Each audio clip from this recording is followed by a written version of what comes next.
En 1986, le monde entier a regardé avec horreur l'explosion du réacteur nucléaire de Tchernobyl. Pour éviter que la catastrophe ne s'aggrave, des hélicoptères ont largué des tonnes de matériaux spécial directement dans le réacteur en feu. Ce matériau s'appelle le carburant de bord. Mais pourquoi le carburant de bord? Parce que le bord possède une capacité unique. Il peut absorber les neutrons, ces toutes petites particules qui entretiennent le réacteur nucléaire. On peut l'imaginer comme une éponge qui absorbe les particules qui alimentent le feu. À Tchernobyl, le carburant de bord a permis de ralentir la réaction nucléaire et d'éviter une catastrophe encore plus grave. Maintenant, imaginez qu'au lieu de déverser de tonnes de poudre, on puisse fabriquer ce même matériau sous forme d'une couche mince, parfaitement contrôlée. Pourquoi est-ce importante? Parce que la détection des neutrons est toujours essentielle aujourd'hui. Pour la sécurité nucléaire, pour l'imagerie médicale, pour les contrôles de sécurité aux frontières et dans les ports. Et le carburant de bord ne sert pas seulement à absorber le neutron.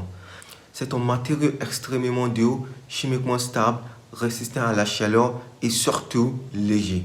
C'est même un semi-conducteur, ce qui signifie qu'on peut l'utiliser pour le dispositif électronique. Mais voici le défi. Les propriétés de ce matériau dépendent fortement des proportions entre le beurre et le carbone. Même une toute petite variation dans sa composition peut complètement changer son comportement.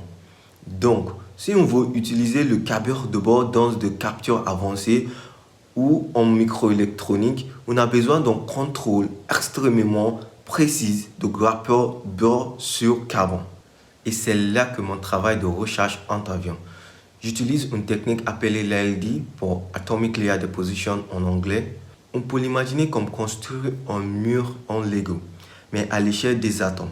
On assemble le matériau en couche atomique à la fois, couche après couche, avec une précision extrême. Jusqu'à présent, personne n'avait réussi à fabriquer des couches minces de carburant de bord en utilisant une version plasma de cette technique. Mes travaux montrent pour la première fois que c'est possible. Aujourd'hui, nous travaillons à optimiser les conditions de croissance pour contrôler précisément le rapport beurre sur carbone. Ceci dans le but d'adapter le matériau aux détecteurs de neutrons de nouvelle génération et aux dispositifs électroniques avancés. Du contrôle du catastrophe nucléaire à la construction de technologies de demain, merci.